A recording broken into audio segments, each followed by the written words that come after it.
Rugby league, not to be mistaken with rugby union. To many it may seem the same, but I can assure you, speak to any fan and they'll tell you these are two complete different sports.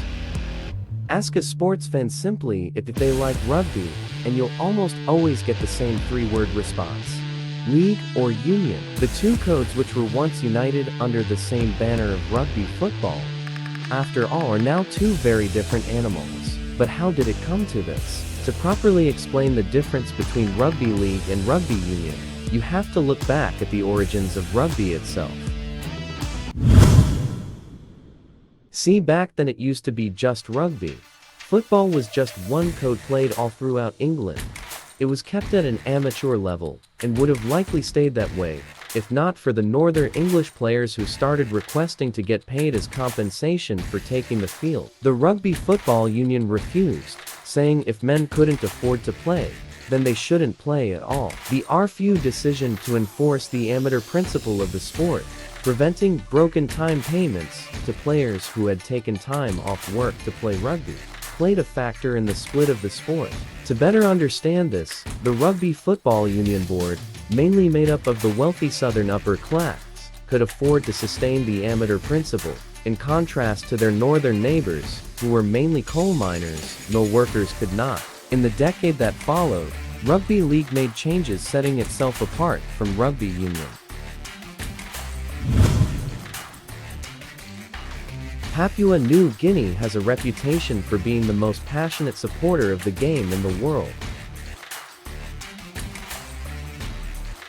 Curiously, for a game originally created in a small town in England, the game has cemented its roots on the island nation. Papua New Guinea first came into contact with rugby league during the gold rush in the 1930s through Australian miners. Australian soldiers later stationed in the country during and after the Second World War reintroduced the sport. The locals quickly found a liking to the sport. It suited their aggressive natures and was more respectable than tribal fighting. The sport is seen as an alternative to the tribal warfare in a land where 1,000 tribes and languages exist. Disputes were settled over a game of footy rather than with spears and stone axes.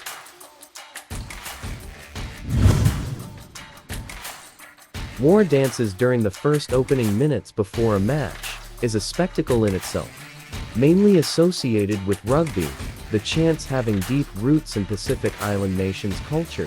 The war dance was first introduced into the game by New Zealand rugby players, who call it the haka. The haka is a ceremonial war dance or challenge. It has been associated with the traditional battle preparations of male Maori warriors. Fittingly, it has found its place in rugby culture.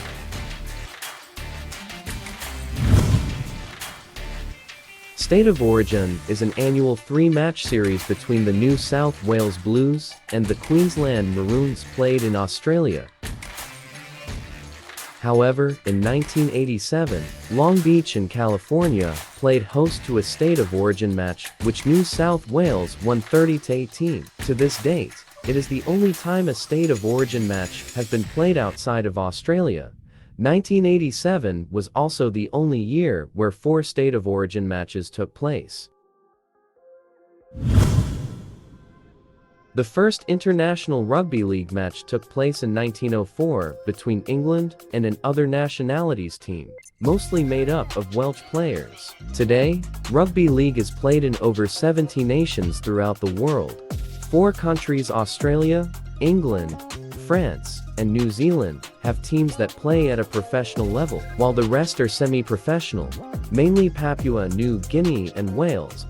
45 national teams are ranked by the RLIF, and a further 32 are officially recognized and unranked. The Rugby League World Cup is the highest form of representative rugby league, played every 4 years. Australia has won the most Rugby League World Cup championships, with its 12th coming in the 2022 tournament in England, in which it defeated Samoa. Thank you so much for watching.